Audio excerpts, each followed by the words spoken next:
করিম প্রচণ্ড রোদে ঘুরতে ঘুরতে হাঁপিয়ে উঠল। সে ঘুরতে ঘুরতে একটা পুকুর পাড়ের সামনে এসে দাঁড়ালো। সে বলল, না, আর পারছি না, এত গরম, এই গরমে আর টেকা যাচ্ছে না।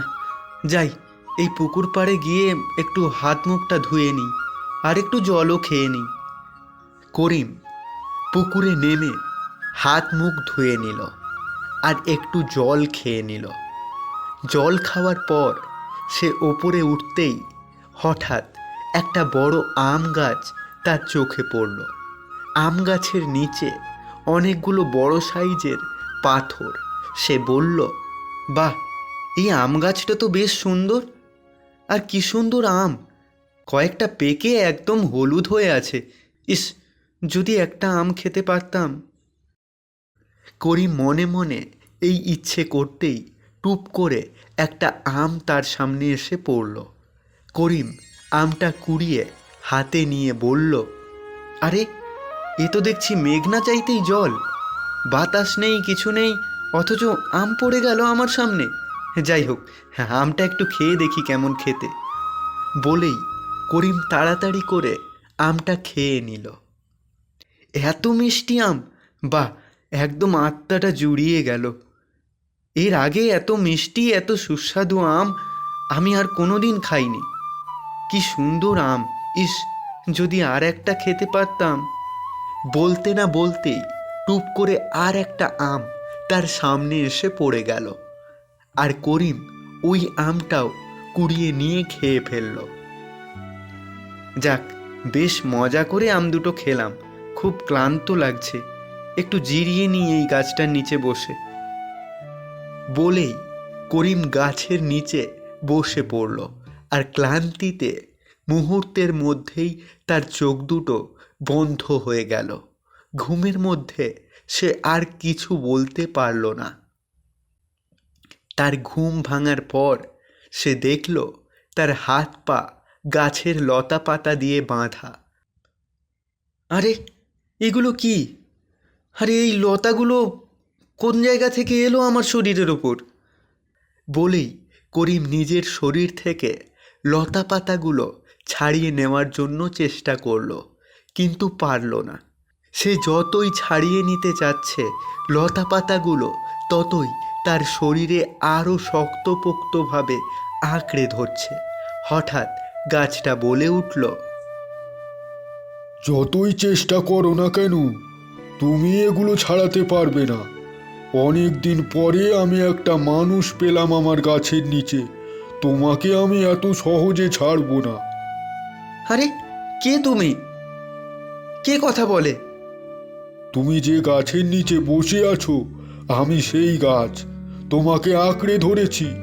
আমি তোমাকে এত সহজে যেতে দেব না। কেন? আমি তো তোমার কোনো ক্ষতি করিনি, এমনকি নিজের হাতে তোমার গাছে একটা ঢিলও মারিনি। বাতাসে দুটো আম পড়েছে, আমি তাই কুড়িয়ে খেয়েছি। তাহলে কেন তুমি আমাকে তোমার লতাপাতা দিয়ে আটকে দিলে? তোমাকে আমি ছেড়ে দেব, তবে একটা শর্তে। কি শর্ত? তুমি যদি ওই পুকুর থেকে 100 বালতি জল এনে আমার গাছের গোড়ায় দিতে পারো, তবেই তোমাকে আমি ছেড়ে দেব, আর তুমি যা চাও তাই পাবে। আর যদি আমার শর্ত না মেনে তুমি পালিয়ে যাওয়ার চেষ্টা করো, তাহলে তোমাকে আমি সারা জীবনের জন্য বন্দি করে ফেলবো। বন্দি করবে কেমন করে? আমার ক্ষমতা সম্পর্কে এখনো তুমি জানো না। আমার কথায় অবাধ্য হলেই তুমি বুঝতে পারবে।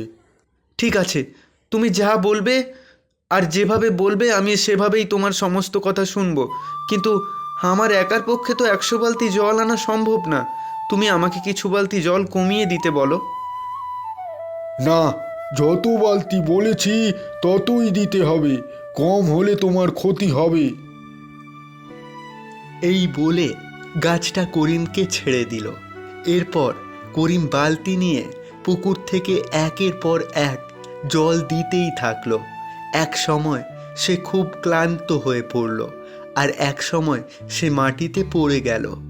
গাছের দেয়া শর্ত মতে করিম 100 বালতি জল দিতে পারল না, আর সাথে সাথে গাছের নিচে পড়ে থাকা পাথরগুলোর মতো সেও পাথর হয়ে গেল। এদিকে করিমের বাড়িতে তার বউ তার জন্য অপেক্ষা করতে করতে পুরো রাত পার করে দিল।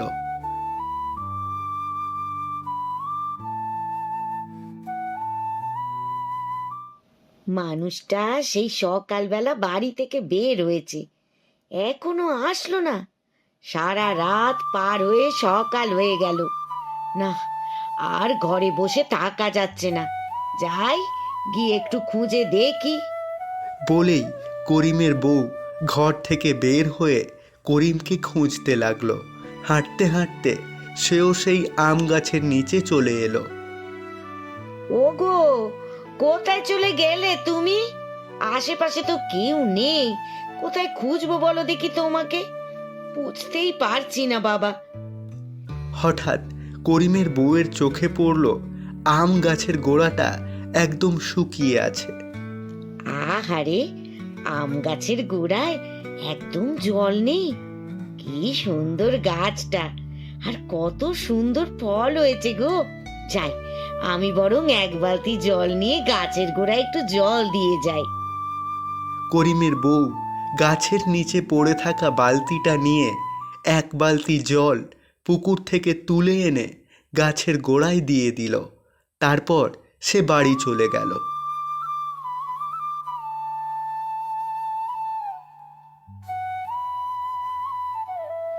3 দিন হয়ে গেল, এখনো ওর কোনো খোঁজ পেলাম না। না, এভাবে আর বসে থাকা যাবে না দেখছি। আজই গ্রামের সবাইকে বিষয়টা জানাতে হবে। করিমের বউ করিমের এক বন্ধুকে সব কিছু খুলে বলল। সব কিছু শুনে সে বলল, বৌদি, আপনি একদম চিন্তা করবেন না, আজকে আমিও যাব আপনার সাথে করিমকে খুঁজতে। চলুন। যেতে যেতে তারা আবার সেই আম গাছের কাছে চলে এলো। গাছ পার করে দুজন চলে যাচ্ছিল। তখন করিমের বউ বলল, দাঁড়ান ভাই, একটু অপেক্ষা করুন। দেখুন তো, এত সুন্দর আম গাছটার গোড়ায় একটুও জল নেই। আপনি একটু অপেক্ষা করুন, আমি পুকুর থেকে এক বালতি জল এনে গাছের গোড়ায় দিয়ে যাই।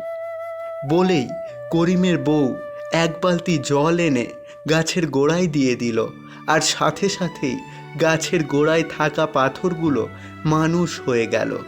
এই দৃশ্য দেখে করিমের বন্ধু আর বউ খুব অবাক হলো। এ কি, এটা কেমন করে সম্ভব? এটা সম্ভব হয়েছে শুধুমাত্র তোমার উদার মন মানসিকতার জন্য। প্রতিদিন কত মানুষ আমার সামনে থেকে আসে যায়, আমার গাছের নিচে বসে বিশ্রাম করে, আম খায়, কিন্তু কেউ কোনোদিন মন থেকে এক বালতি জল নিজে থেকে আমার গাছের গুঁড়িতে দেয়নি। কিন্তু তুমি যতদিন আমার কাছে এসেছো ততদিন আমাকে জল দিয়েছো। আজকে 5 দিন টানা আমাকে তুমি জল দিয়েছো, তাই আমি তোমার কাজে খুশি হয়ে তোমার স্বামী সহ বাকিদেরও মুক্ত করে দিলাম। করিম সহ বাকি সবাই করিমের বউকে অনেক ধন্যবাদ জানিয়ে বাড়ি চলে গেল।